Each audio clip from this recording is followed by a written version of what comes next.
Hello students, कैसे हैं आप सब लोग। आज हम लोग डे नंबर 17 पे आ चुके हैं और हम लोग लगभग एंड करने वाले हैं कंप्लीट उस सिलेबस का जो हमने शुरू किया था 20 डेज बैक।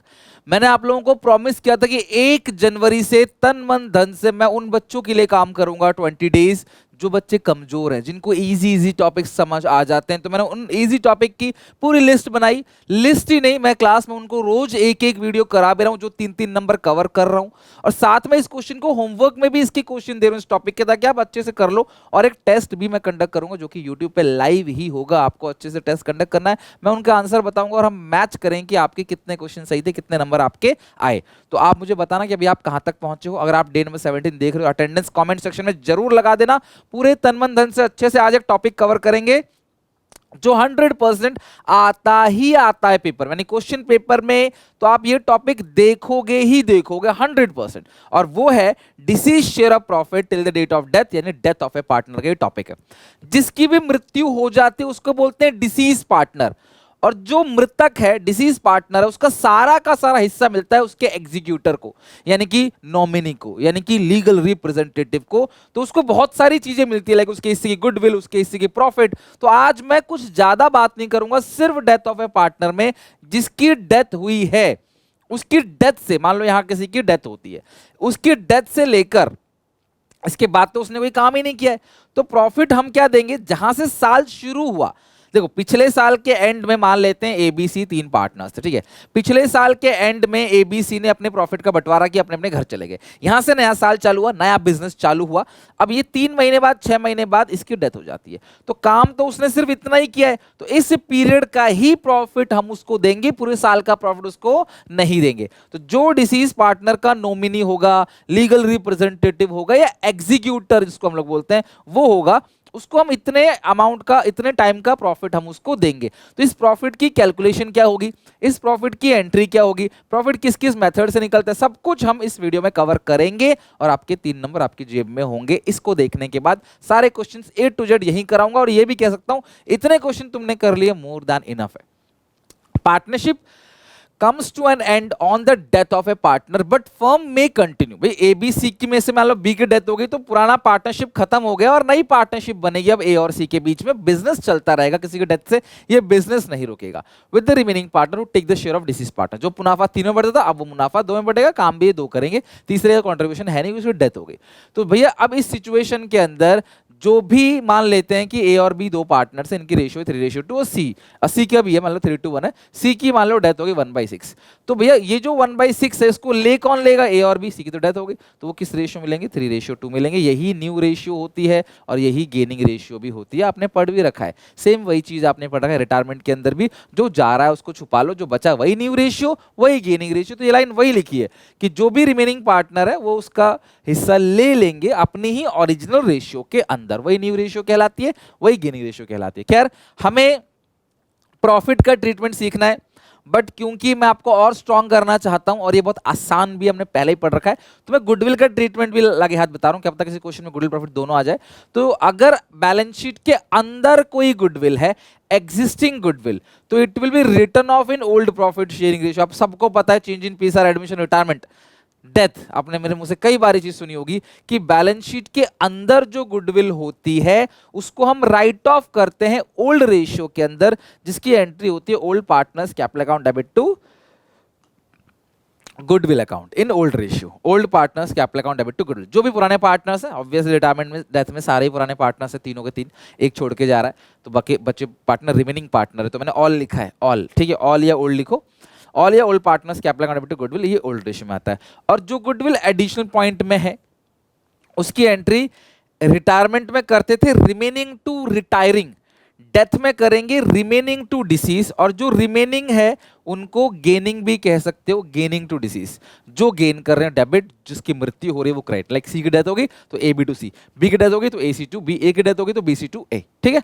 तो रिमेनिंग टू डिसीज, और ये एंट्री किस रेशियो होगी, गेनिंग रेशियो के अंदर, सेम टू सेम रिटायरमेंट जैसा, नथिंग चेंज। एक्चुअली कहानी ये है कि ए बी सी 3 पार्टनर्स है, सी की डेथ हो जाती है, तो ए और बी ने आज तक जितनी भी गुडविल चलाई, 10 साल से तीनों काम कर रहे थे, उस गुडविल में सी का भी हिस्सा था, उसकी डेथ हो गई तो ये क्या करेंगे, पूरे फॉर्म की गुडविल को निकालेंगे, सी का हिस्सा निकालेंगे और दोनों दोनों partner A C to B entry pass करेंगे, ए और सी अपने कैपिटल में से पैसा निकाल के सी कैपिटल में पैसा ऐड करेंगे, किसका? गुडविल का। ठीक है, तो ये हो गया आपका गुडविल का। अब चलते हैं प्रॉफिट पे। अब यहां से यहां तक समझना अच्छे से, ये साल है 1 अप्रैल 24 से चला, खत्म कब होगा? 31 मार्च 2025। अब यहाँ पे 3 महीने बाद यानी कि 30 जून कह लो या 1 जुलाई कह लो, बात बराबर है। 1 जुलाई को इसमें से 3 पार्टनर है ए बी सी, बी की डेथ हो जाती है। ठीक है, बी की डेथ हो जाती है, तो जो बी का एग्जीक्यूटर है वो बोलेगा भैया जिसकी डेथ हुई है मैं उसका एग्जीक्यूटर हूं। हम बोलेंगे हाँ जी, नाम लिखा हुआ, वसीयतनामे में भी नाम लिखा हुआ है, विल में लिखा हुआ है। अब वो कहता है जी मुझे आप जो है उसके हिस्से की गुडविल दो, प्रॉफिट दो, सब कुछ दो। तो गुडविल तो हम दे देंगे, पूरे फर्म की जो भी गुडविल होगा उसका हिस्सा निकाल के एंट्री पास कर देंगे। प्रॉफिट्स कैसे देंगे? तो भैया हम कहते हैं उससे जी 3 महीने काम किया है पार्टनर ने, 3 महीने बाद पार्टनर की डेथ हो जाती है, तो आपको प्रॉफिट हम 3 महीने का देंगे। उसने मुनाफा कमाने में 3 महीने हमारी मदद करी है, फिर वो चला गया छोड़ के, तो भैया ना कोई उसकी लायबिलिटी, चला गया, खत्म हो गया। अब ये 3 महीने का हम उसको प्रॉफिट देंगे।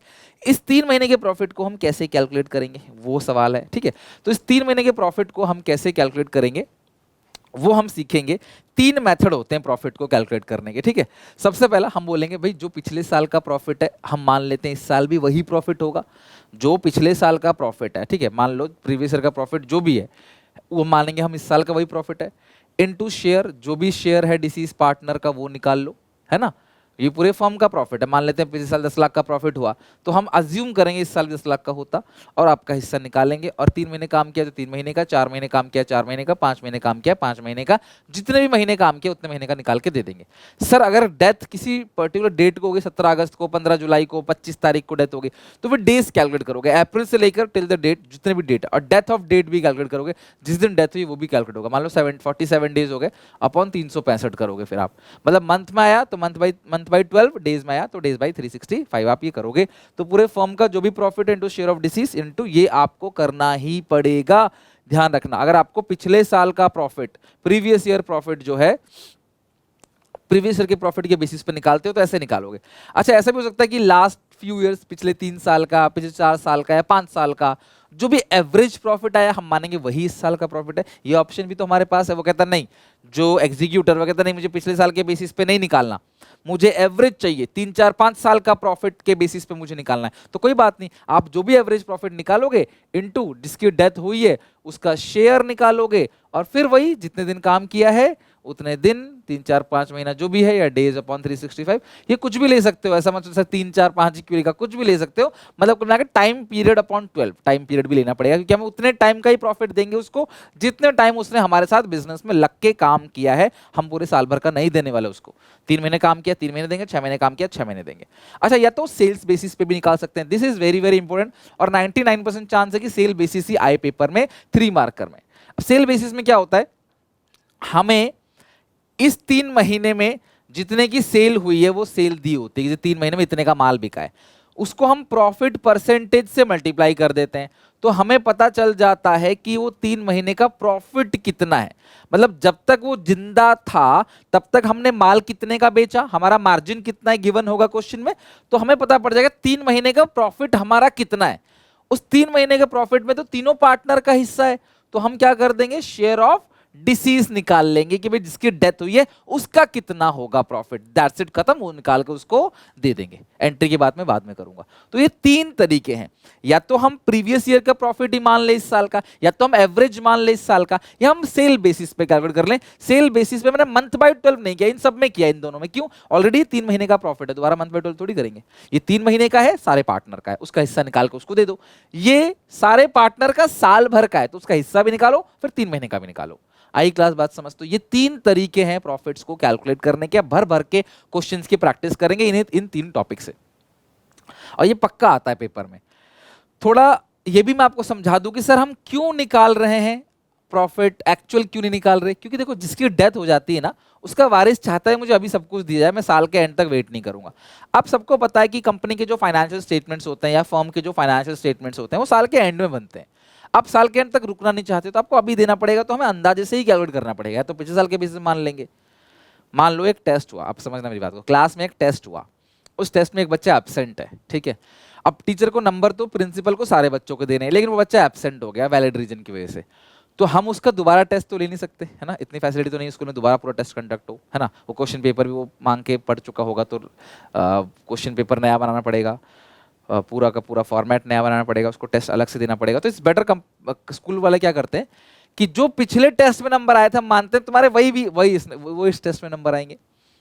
वो बच्चा कहता है सर पिछले टेस्ट में मैं फेल था, तो इस बार तो आप मुझे फेल मत करो, मैं इस बार पास हो सकता था बट मेरी तबीयत खराब थी, मैं आउट ऑफ स्टेशन था, मैं नहीं आ पाया, तो हमें तो पिछले बेसिस पे दे देंगे, या तो हम पिछले 3 4 5 टेस्ट के बेसिस पे दे देंगे कि भाई चल ठीक है पिछले में तेरे कम आए पर तेरा पुराना ट्रैक देखते हैं क्या है, तो तेरे पुराने ट्रैक में भी तो आज तक कभी पास नहीं हुआ, तो अब भी तो पास नहीं होता, ऐसा मान लेंगे। तो ये तरीका होता है। सेल्स में भी यही है, तो पिछले साल की सेल मान लेंगे या 3 4 5 साल का एवरेज मान लेंगे, या फिर हम क्या करेंगे सेल्स बेसिस पे हम मान लेंगे कि भाई सेल्स बेसिस पे प्रॉफिट निकाल के जितने महीने काम किया तब तक कितनी सेल हुई है, कितना मुनाफा कमाया, उसका हिस्सा निकाल के उसको दे देंगे, तो अंदाजे से ही निकालना पड़ेगा, ठीक है।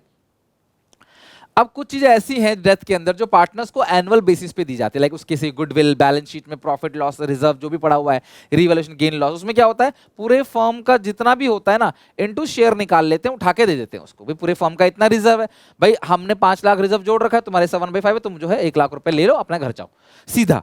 लेकिन कुछ चीजें ऐसी होती है जो टाइम बेसिस पे देना पड़ता है, भाई तुम्हारी डेथ हुई है, जब तक तुमने काम किया है तुमको तभी तक का देंगे, पूरे साल का नहीं देंगे। लाइक सैलरीज, अगर तुम्हारी पर मंथ की सैलरी 1 लाख रुपए है, तुम 3 महीने बाद डेथ होगी तो 3 लाख की सैलरी देंगे। इंटरेस्ट ऑन कैपिटल, इंटरेस्ट तो हमेशा टाइम बेसिस पे दिया जाता है, चाहे कैपिटल पे हो, चाहे लोन पे हो, चाहे ड्राइंग्स पे हो। और ये भी हम देंगे deceased share of profit up to date of death, death तक की डेट तक का ही देंगे, from the beginning of the year, साल जब से चालू हुआ, पिछले साल का आपका बढ़ चुका है सब कुछ, नया साल जब से चालू हुआ तब से लेकर जिस दिन डेथ हुई है तब तक का ही हम क्या करेंगे उसको प्रॉफिट देंगे। अब डिसीज शेयर ऑफ प्रॉफिट को निकालने का तरीका पिछले साल के बेसिस पे, एवरेज के बेसिस पे, सेल्स बेसिस पे अभी हम निकालेंगे अच्छे से। अब उसकी एंट्री क्या होती है, ध्यान समझना, जब कभी भी नई रेशियो गिवन नहीं होगी, if new ratio is not given, जो 90% क्वेश्चन में नहीं गिवन होता, तो प्रॉफिट्स की जो एंट्री पास होती है वो होती है P&L suspense account debit to deceased partners capital account. जो प्रॉफिट्स की एंट्री है वो आप क्या करते हो, P&L suspense account debit to deceased partners capital account, आप ये प्रॉफिट्स की एंट्री पास करते हो, P&L suspense account debit to deceased partners capital account. और अगर लॉस है तो उल्टा कर देते हो, deceased partners capital account debit to P&L suspense, तो प्रॉफिट की एंट्री होगी P&L suspense to deceased partners capital account, और लॉस की एंट्री क्या होगी, deceased partners capital account debit to P&L suspense. ये आपको एंट्री पास करनी है। अगर नई रेशियो गिवन है फिर आप क्या करोगे, तो आप प्रॉफिट्स की एंट्री पास करोगे गेनिंग टू सैक्रिफाइसिंग, लॉस की एंट्री करोगे सैक्रिफाइसिंग टू गेनिंग, बिल्कुल गुडविल की एंट्री जैसा है, सेम एज गुडविल। जो गुडविल की एंट्री आप करते हो ना सेम वही प्रॉफिट की एंट्री होगी। A B C 3 partner B जा रहा है छोड़ के, तो प्रॉफिट की एंट्री होगी AC टू बी, लॉस की एंट्री क्या होगी B टू AC। तो आप गुडविल की भी एंट्री यही पास करते हो, रिमेनिंग टू डिसीज, प्रॉफिट की एंट्री वही पास करोगे, सेम एंट्री रिपीट हो जाएगी, अमाउंट अलग होगा बस। कब, जब नई रेशियो गिवन होगी। तो जब कभी भी आप डेथ में आप क्वेश्चन बना रहे हो, डिसीज का प्रॉफिट निकाल रहे हो, तो जब एंट्री करने की बारी आएगी तो मेक श्योर अगर न्यू रेशियो गिवन है तो गुडविल जैसी एंट्री, नहीं है तो P&L suspense to deceased partners capital account, loss में deceased partners capital account debit to P&L suspense. Sir ये सस्पेंस क्या है, जब कभी भी आपको एग्जैक्ट अमाउंट ऑफ प्रॉफिट नहीं गिवन है, आपने अंदाजे से निकाला है, तो आप नहीं जानते कि ये किसका है, ये प्रॉफिट मतलब एक्चुअल है या नहीं है। हम अंदाजे से तो निकाल रहे हैं, बट ये एक्चुअल है या नहीं है ये हम नहीं जानते इस चीज को। तो इसीलिए उस केस में हम क्या करते हैं, P&L एप्रोप्रिएशन की जगह हम क्या करते हैं, P&L सस्पेंस अकाउंट हम लोग लिख देते हैं। और ये बैलेंस शीट में किस साइड जाता है पता है आपको, एसेट साइड, क्योंकि ऑल डेबिट बैलेंस जो होता है वो बैलेंस शीट में एसेट साइड जाता है, ठीक है।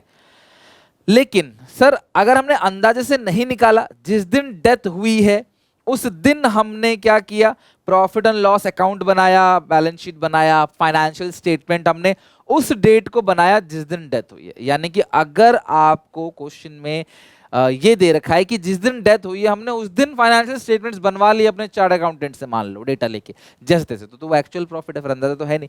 तो उस सिचुएशन में जो प्रॉफिट्स की एंट्री होगी वो P&L appropriation account debit to deceased partners capital account, और लॉस के केस में deceased partners capital account debit to P&L appropriation account. सच बताऊं तो मैंने कभी भी लॉस की एंट्री याद ही नहीं करी, मैं हमेशा प्रॉफिट की एंट्री को समझता हूं, याद करता हूं और ये जानता हूं लॉस में रिवर्स कर देते हैं। तो जो प्रॉफिट की एंट्री उसको पलट देंगे वो लॉस की एंट्री हो जाएगी, यहाँ पे प्रॉफिट की एंट्री से पलट देंगे लॉस की एंट्री हो जाएगी। Profit loss appropriation to deceased partners capital account profit की एंट्री है, लॉस की एंट्री होगी deceased partners capital account debit to P&L appropriation account, वो लॉस की एंट्री होगी, दैट्स इट, और कुछ नहीं। तो जिसकी डेथ हुई है उसका प्रॉफिट कैसे निकालना है, उसकी जर्नल एंट्री क्या है, ये सब कुछ हमने अच्छे से समझ लिया। अब हम चलेंगे और अलग अलग क्वेश्चन की जम के प्रैक्टिस करेंगे, भरपूर सवाल मैं आपसे करवाने वाला हूं। XYZ तीन पार्टनर्स हैं, इनकी रेशियो है 4/8, 3/8, 1/8। फर्म की बुक्स क्लोज होती है 31 मार्च को हर साल, और 1 फरवरी 2025 को वाई की डेथ हो गई। तो यानी कि पिछला साल खत्म हुआ मार्च में, तो अप्रैल, मई, जून, जुलाई, अगस्त, सितंबर, अक्टूबर, नवंबर, दिसंबर, जनवरी, फरवरी तो नहीं लेंगे, 1 तारीख को डेथ हो गई, तो 10 महीने, फरवरी मार्च छोड़ दो, 10 महीने इसने काम किया है, 10 मंथ बाद इसकी डेथ होगी। तो जब भी आप डेथ का क्वेश्चन पढ़ रहे हो ना, तो make sure date of death जरूर लिख लो कि भाई डेट ऑफ डेथ क्या है और कितने टाइम उसने काम किया, वर्किंग पीरियड इज मस्ट, ठीक है। नहीं, प्रॉफिट शेयरिंग रेशियो दे रखी है इक्वल, अगर आपको नई रेशियो दे रखी है इक्वल तो आपको पता है ना, गेनिंग टू सैक्रिफाइसिंग प्रॉफिट्स की एंट्री है, सैक्रिफाइसिंग टू गेनिंग जो है वो लॉस की एंट्री है। Partnership deed provide the following on the basis of death of the partner, his share of profit on the year of his death was computed on the basis of average profit of past 2 years। इन्होंने बोला है कि जो जिसकी death हुई है हम लोग उसका जो प्रॉफिट कैलकुलेट करेंगे वो पास्ट 2 इयर्स का जो एवरेज प्रॉफिट है उस बेसिस पे कैलकुलेट करेंगे। तो भैया लास्ट 2 इयर्स का जो प्रॉफिट है वो कितने का है, 1,50,000 और 3 लाख डिवाइड बाई 2, तो ये हो गया 4,50,000 डिवाइड बाई 2, तो ये आ गया 2,25,000। तो ये जो 2,25,000 है ये एवरेज प्रॉफिट आ गया लास्ट 2 इयर्स का। पिछले 2 साल का जो एवरेज प्रॉफिट है वो आ गया आपका 2,25,000 रुपए, 2,25,000 लास्ट 2 इयर्स का एवरेज प्रॉफिट।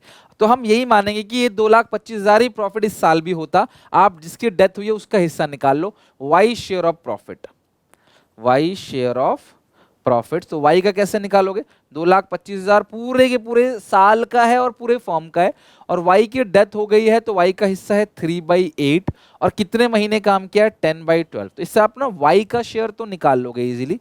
तो 2,25,000 into 3 into 10 divide by 12 divide by 8, तो ये आ गया आपका 70,312, 70,312 रुपए 50 पैसे, ठीक है। तो क्वेश्चन क्या कह रहा है कि जिसकी डेथ हुई है उसका जो प्रॉफिट निकालेंगे वो पास्ट 2 इयर्स का एवरेज लेंगे। तो भाई पास्ट 2 इयर्स में है, लास्ट लेटेस्ट लेना है, लेटेस्ट पुराने नहीं लेना है, 21-22 के, 23-24 और 22-23 का लेना है। वो अगर 450 डिवाइड करेंगे 225 और 3/8 करेंगे तो उसका हिस्सा आएगा 84,375, ये पूरे साल का है, 10 महीने काम किया, 10/12 करेंगे 70,312, 70,312 रुपीज 50 पैसे। और क्योंकि न्यू रेशियो यहाँ पे गिवन है, न्यू रेशियो गिवन है, तो प्रॉफिट की एंट्री क्या होगी, गेनिंग टू सैक्रिफाइसिंग, लॉस की एंट्री होती है सैक्रिफाइसिंग टू गेनिंग। तो कौन कितना गेन कर रहा है वो कैसे निकलेगा, गेनिंग रेशियो से, जिसका फॉर्मूला आता है new ratio minus old ratio. तो एक्स और जेड का निकालोगे, एक्स और जेड का जो न्यू रेशियो वो है इक्वल है, यानी 1/2 1/2, दो ही पार्टनर है। एक्स का ओल्ड कितना था 4/8, और जेड का कितना था यहाँ पे 1/8, क्योंकि वाई जा रहा है छोड़ के, तो एलसीएम आएगा 8, 2 4 जा तो 4 - 4 ये 0, इसका 0 आ गया, इसका एलसीएम आएगा 8, 2 4 जा 8, 4 - 1 ये आएगा 3/8, तो इसका आ गया 3/8। अब एंट्री क्या होती है, गेनिंग टू सैक्रिफाइसिंग यानी रिमेनिंग टू डिसीज, गुडविल जैसी एंट्री। तो रिमेनिंग कौन है, सिर्फ जेड है, जेड्स कैपिटल अकाउंट डेबिट, और टू डिसीज कौन है यहाँ पे, Y, to Y's capital account, ठीक है। दो तो है ही ना, अकेला जेड का नाम आएगा, एक्स का नाइदर गेन नॉट सैक्रिफाइस, उसका नाम आएगा ही नहीं। 70,312.5, 70,312.5, इसे 70,312 भी लिख सकते हो, 70,313 भी लिख सकते हो। ये एंट्री पास होगी, being Y share of profit is credited to his capital account, बस बात खत्म। Being Y share of profit is credited to his capital account, और ये क्वेश्चन हमारा हो गया दी एंड। आई होप आपको अच्छे से समझ आया होगा ये, right. Moving to next question. तो देखो आपको न्यू रेशियो गिवन है, गिनी रेशियो निकालो, एंट्री पास करो। न्यू रेशियो गिवन नहीं होती, इसकी एंट्री क्या पास होती है? P&L suspense account debit to Y's capital account. लिख लो वीडियो पॉज करके। And we are moving to another question, question number 2। XYZ तीन पार्टनर्स हैं, रेशियो है 3:2:1। वाई की डेथ हो जाती है 30 जून 2024 को। प्रॉफिट फ्रॉम 1 अप्रैल टू 30 जून, 3 महीने का प्रॉफिट दे रखा है 3,60,000 ऑलरेडी दे रखा है कि 1/4 से लेकर 30 जून तक, जब तक उसकी डेथ हुई तब तक का प्रॉफिट इतना है। एक्स और Y decide to share future profit in the ratio of 3:2 वगैरह। फ्यूचर प्रॉफिट भी आपको गिवन है 3:2, आपको एंट्री पास करनी है। तो यार फ्यूचर प्रॉफिट गिवन है तो न्यू रेशियो निकाल लो भाई। एक्स और जेड का न्यू रेशियो मतलब न्यू रेशियो गिवन है ना 3:2, 3/5 2/5 माइनस ओल्ड कर दो। तो एक्स का ओल्ड कितना है 3/6, जेड का ओल्ड कितना है 1/6। 6 5 जा 30, 6 3 जा 18, 5 3 जा 15, ये आएगा 3/30। ये भी एलसीएम आएगा 30, 6 2 जा 12 में से 5 गया 7/30। तो ये आ गया आपका 3:7। This is called gaining ratio. और आपको प्रॉफिट ऑलरेडी 3 महीने का गिवन है, ठीक है। तो पूरे फर्म का 3 मंथ्स प्रॉफिट आपको गिवन है। थोड़ा ठंडे दिमाग से कैलकुलेट करना है। ये जो 3,60,000 है ये 3 महीने का, लेकिन है ये पूरे फर्म का। तो तुम्हें वाई की डेथ हुई है तो वाई शेयर ऑफ प्रॉफिट, आपको वाई का प्रॉफिट निकालना है। ये जो 3,60,000 है ये पूरे फर्म का 3 महीने का प्रॉफिट है। तो अगर आपको y का हिस्सा निकालना होगा तो आप y का हिस्सा कैसे निकालोगे? पूरे फर्म का जो प्रॉफिट है वो है 3,60,000 और जो y का शेयर है वो आपको निकालना है क्योंकि डेथ हुई है y की। तो y का शेयर कितना है 2/6। तो 3,60,000 का 2/6, 3,60,000 का 2/6 का मतलब 1/2, 1 जा 2, 2 3 जा 6, 1/3 जो कि बनेगा 1,20,000। तो 1,20,000 जो है वो y का शेयर ऑफ प्रॉफिट आ गया 1,20,000। और एंट्री क्या होती है अगर नई रेशियो गिवन है तो रिमेनिंग टू रिटायरिंग। तो रिमेनिंग कौन है x और z और आउटगोइंग कौन है y, या रिमेनिंग टू डिसीज बोल लो। तो x capital account debit, z capital account debit to y। तो y को कितना मिलना है जी? y का आ गया 1,20,000 रुपए। और x और z देंगे किस रेशियो में? 3:7 में। तो 10 से डिवाइड दो 12, 12 इंटू 3 36,000, 12 इंटू 7 84,000। तो इस तरीके से कैलकुलेशन आसान हो जाएगी। मुंह जबानी आपको टेबल याद होने चाहिए। यही रीजन था बचपन में आपको खूब मार पड़ती थी, टेबल लर्न करो, टेबल लर्न करो।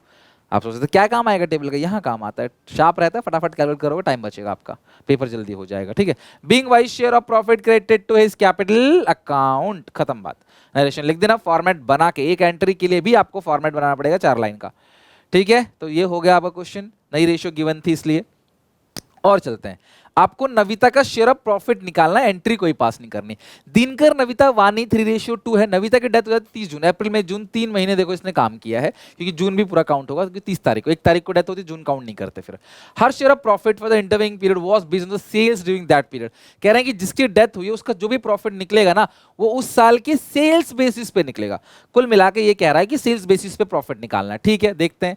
विच वर 6 लाख। तो भैया जो ये 3 महीने काम किया है, 3 महीने का जो सेल्स है वो कितनी है? 6 लाख है। मतलब जो 3 महीने उसने जिंदा था हमारे साथ काम किया उसकी सेल 6 लाख है। और प्रॉफिट जो है कितना है? 10% है। तो 3 मंथ्स का जो प्रॉफिट है वो कितना आएगा? 10%। 6 लाख की आप सेल करते हो, प्रॉफिट जो है वो 10% है। तो 6 लाख का 10% कितना आएगा? 60,000। तो 3 महीने की जो सेल है वो है 6 लाख, 6 लाख, और 3 महीने का जो प्रॉफिट है वो आ गया 10% विच इज 60,000। तो आप मुझे बताओ जिसकी डेथ हुई है नविता का, तो नविता शेयर ऑफ प्रॉफिट कितना आएगा? नविता शेयर ऑफ प्रॉफिट अगर 60,000 जो है वो पूरे फर्म का प्रॉफिट है तो आपने मुझे बताना है कि नविता का कितना होगा। तो नविता का हिस्सा कितना है? 2/6, 3 4 5 6, जो कि बनेगा कितना? 20,000। तो नविता का जो अमाउंट आएगा वो कितना आएगा? 20,000 रुपीज। नविता का शेयर ऑफ प्रॉफिट आएगा 20,000 रुपीज। खत्म। और इसकी एंट्री अगर बोलता क्वेश्चन तो इसमें नई रेशियो तो गिवन नहीं है, तो P&L suspense account debit to Navita capital account. खत्म। Being Navita share of profit credited to her capital account, and question हो गया खत्म। ओके, और क्वेश्चन पे आते हैं। एक से एक क्वेश्चन बनाएंगे, अच्छे से प्रैक्टिस करेंगे। आभा, बीना और चंद्रा तीन पार्टनर्स हैं, रेशियो है 5/10, 3/10, 2/10। आभा की डेथ होती है 1 जुलाई को, तो अगेन इसने कितने महीने काम किया, 3 मंथ्स काम किया, अप्रैल में जून जुलाई, काउंट नहीं होगा 1 तारीख है तो। पार्टनरशिप डीड में लिखा है कि उसका जो एग्जीक्यूटर है उसको जो प्रॉफिट मिलेगा date of death on the basis of sales for the immediate previous year, कहता है पिछले साल के सेल के बेसिस पे हम कैलकुलेट कर लेंगे। अच्छा मुझे बताओ 31 मार्च 2024 ये पिछला साल है, डेथ हुई है जुलाई में, ये आता है 24-25 के अंदर, ये है 23-24, तो प्रीवियस ईयर की जो सेल्स है आपको गिवन है कितनी, 12 लाख। पिछले साल आपने 12 लाख की सेल करी और प्रॉफिट थी 3 लाख का। तो एक मुझे बात बताओ, अगर आप 12 लाख की सेल पे 3 लाख का प्रॉफिट कमाते हो, 12 लाख की आपकी पिछले साल की सेल है और उस पे आपने 3 लाख का प्रॉफिट कमाया है, तो प्रॉफिट परसेंटेज कितना आएगा जरा मुझे ये बताओ। 3 लाख का प्रॉफिट है, 12 लाख की सेल पे इंटू 100, तो 3 लाख 12 लाख का कितना परसेंट होता है, 25%। अगर आप 12 लाख का 25% निकालोगे तो आ जाएगा 3 लाख रुपए, ठीक है, 1/4। तो इससे मुझे पता क्या चला, इससे पिछले क्वेश्चन में आपको प्रॉफिट परसेंटेज गिवन था, एक स्टेप आगे गए तो इसमें प्रॉफिट परसेंटेज गिवन नहीं है, इसमें जी पिछले साल की कहानी सुना रहा है ताकि आप प्रॉफिट परसेंटेज निकाल सको। तो प्रॉफिट परसेंटेज का फॉर्मूला ध्यान रखना, प्रॉफिट्स अपॉन सेल्स इनटू 100, तो ये एक प्रॉफिट परसेंटेज हो गया। अच्छा आगे लिखा है sale shows a growth trend of 20%। अच्छा अगर पिछले साल की जो भी सेल हुई थी 12 लाख, इस साल 20% ज्यादा होगी, यानी कि 2,40,000 है ना, 12 लाख 12 लाख का 20%, 10% आएगा 120, 20% डबल 240, तो ये आ गया 14,40,000। लेकिन ये पूरे साल की सेल है, हमें नहीं पता कितनी सेल होती, बट हाँ हम देख रहे हैं कि यार पिछले साल से इस साल सेल्स ज्यादा हो रही है 20%, तो वही 14,40,000 की सेल्स हो गई। आगे लिखा है and percentage of profit remain same, तो जो करंट ईयर का जो प्रॉफिट आएगा वो सेम है, प्रॉफिट परसेंटेज में हमने कोई बदलाव नहीं किया, वो पहले भी 25% था, अभी भी 25% है, तो 14,40,000 का 25% निकालोगे तो 3,60,000 का हमारा प्रॉफिट आ गया। यानी पूरे साल की जो इस साल की सेल है वो पिछले साल की सेल से 20% ज्यादा है। जो क्वेश्चन बोलेगा वही करेंगे यार, परसेंटेज निकालना तो आता है ना, तो ये इस साल का सेल हो गया, उसका 25% निकालोगे 3,60,000 का आपने इस साल क्या किया, मुनाफा किया है करंट ईयर। अब आपको क्या करना है, क्लास इस सिचुएशन में जनरलाइज करना है, तो पहले आप हिस्सा निकालो, इसकी डेथ हो रही है, किसकी डेथ हो रही है, आभा की, तो आभा का जो हिस्सा है वो आप कैसे निकालोगे, भाई पूरे फर्म का प्रॉफिट है 3,60,000, ये जो सेल बेसिस पे है क्वेश्चन, पर प्रॉफिट पूरे साल का 3 महीने का नहीं है, तो आपको 3 महीने का निकालना पड़ेगा, 3 महीने उसने काम किया है, और आभा का जो हिस्सा है वो 5/10 है, तो पूरे फर्म का है 360, 5/10 करेंगे 120 और 3/12 करेंगे तो आएगा 45,000। देखो 3/12 को हम लोग क्या बोलते हैं, 1/4 बोलते हैं, और 5/20 को बोलते हैं 1/2। तो पहले 2 से डिवाइड दोगे तो आएगा 180, 180 को 4 से डिवाइड दोगे, तो किसी भी चीज को 4 से डिवाइड देने का मतलब आधा करो फिर आधा करो, वो आसान है, 4 से डिवाइड देना मुश्किल है, आधा आधा करो, 360 का आधा 180, 180 का आधा 90, तो आ गया ना। अच्छा 360 का आधा, ये तो ऑलरेडी आधा हो चुका है ना 180, तो 180 का आधा कितना हो गया, यहाँ पे पहले आप ये कर दो 180, फिर 180 को 4 से डिवाइड दोगे, 180 का आधा 90, 90 का आधा 45, 2 बार आधा आधा कर दो, डबल कर 4 गुना करना है तो 2 बार डबल कर दो, एक बार डबल करो फिर डबल करो। और प्रॉफिट की एंट्री, इस क्वेश्चन में कहीं भी कोई नई रेशियो गिवन नहीं है, तो प्रॉफिट की एंट्री क्या होगी, profits and loss suspense account debit, profit and loss suspense account debit to Abha capital account, profit loss suspense account debit और आभा कैपिटल अकाउंट, तो कितना प्रॉफिट है 45,000, profit loss suspense account debit to Abha capital account 45,000, खत्म हो गया question हमारा, done. I hope आपको अच्छे से क्वेश्चन समझ आ गया, और मैंने बहुत सिंपल वे में आपको अंडरस्टैंडिंग वे में क्वेश्चन करा दिया। हर एक टाइप के क्वेश्चंस को हम लोग करेंगे, every type of question, don't worry. तो सेल बेसिस भी हमारा अच्छे से कवर हो गया है ना, पिछले साल के बेसिस भी कवर हो गया, एवरेज भी कवर हो गया। और क्वेश्चन देखते हैं क्या लिखा है, एबीसी 3 पार्टनर्स है, रेशियो है 2:1, सी की डेथ 30 जून को होती है, अप्रैल में जून 3 महीने काम किया है, क्योंकि साल जो है 31 मार्च को एंड होता है। Profit on sales of the previous year 31, बिल्कुल पिछले क्वेश्चन जैसा है। आपको प्रॉफिट्स का परसेंटेज निकालना है। पिछले साल प्रॉफिट हुआ था 1 लाख का, जबकि माल बिका था 10 लाख। अगर 10 लाख की सेल्स पे 1 लाख का प्रॉफिट होता है तो आप मुझे बताओ कितने परसेंट प्रॉफिट हुआ? 10%। 1 lakh divide by 10 lakh into 100, जो प्रॉफिट परसेंटेज आ गया वो कितना आ गया आपका? 10%। इसके बाद ये जो 3 महीने की सेल है इस साल की, ये तो पिछले साल का डेटा है, 3 महीने की सेल 1.5 लाख है। और ये क्यों दिया हुआ है? ताकि आप प्रॉफिट परसेंटेज निकाल सको बस, है ना। घुमा फिरा के वही है, किसी क्वेश्चन में प्रॉफिट परसेंटेज गिवन देता है, किसी में आपको निकालना होता है, तो आप निकाल लोगे, कोई मुश्किल काम है नहीं। 3 महीने की सेल 1.5 लाख है, तो 3 महीने का जो प्रॉफिट होगा वो कितना होगा? 1.5 लाख का 10%, which comes to 15,000।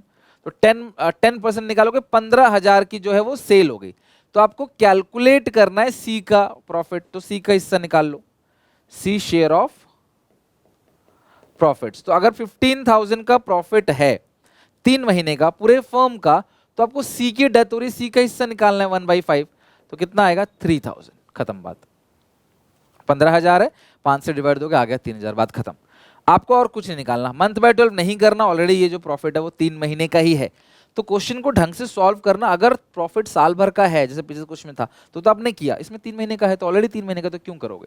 Done, question 5 हो गया हमारा डन। चलो, तो यहां तक हमने सारे के सारे क्वेश्चंस बना लिए। आई होप आप लोगों ने भी डेथ ऑफ ए पार्टनर के हर एक टाइप के क्वेश्चंस को बना लिए, जहां पे डिसीज का प्रॉफिट कैलकुलेशन होता है और गुडविल और उसकी सारी के सारी एंट्री हर टाइप के केसेस में।